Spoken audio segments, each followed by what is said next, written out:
दुनिया में एक तीसरा युद्ध लगभग शुरू हो चुका है। ऐसे में भारत समेत पूरी दुनिया चौकन्नी हो गई है। ईरान ने आधी रात को इजराइल पर मिसाइल और ड्रोन से करीब 300 से ज्यादा अलग अलग हमले किए हैं। पूरी रात इजराइल के तमाम शहरों में धमाकों की आवाज गूंजती रही।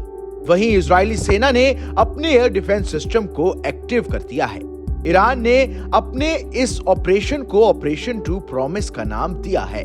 किसी भी समय इजराइल भी पलटवार कर सकता है। अगर ये युद्ध बढ़ता है तो पूरी दुनिया के लिए अच्छा नहीं होने वाला है।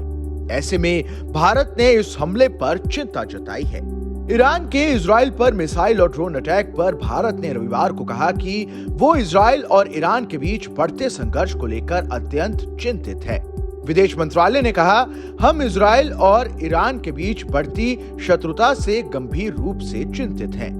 इससे क्षेत्र में शांति और सुरक्षा को खतरा है। मंत्रालय की ओर से जारी एक बयान में कहा गया है कि हम तनाव को तत्काल कम किए जाने, संयम बरतने, हिंसा से परहेज किए जाने और कूटनीति के रास्ते पर लौटने का आग्रह करते हैं।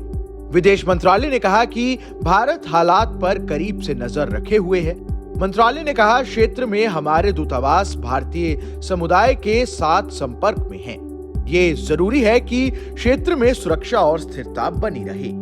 इजराइल और ईरान के बीच शुरू हुए इस संघर्ष के कारण हजारों भारतीयों पर संकट के बादल मंडरा रहे हैं। इजराइल में भारतीय दूतावास ने एडवाइजरी जारी की है। इसमें कहा गया है, क्षेत्र में हाल ही में हुई घटनाओं को देखते हुए इजराइल में रहने वाले सभी भारतीय नागरिकों को शांत रहने और इजरायली अधिकारियों की ओर से जारी किए जाने वाले प्रोटोकॉल का पालन करने का आग्रह किया जाता है। दूतावास सभी नागरिकों के संपर्क में है। रिपोर्ट्स के मुताबिक इजराइल में 18,000 भारतीय हैं, वहीं ईरान में 4,000 भारतीय रहते हैं। ऐसे में इस संघर्ष के कारण 22,000 भारतीय फंसे हैं।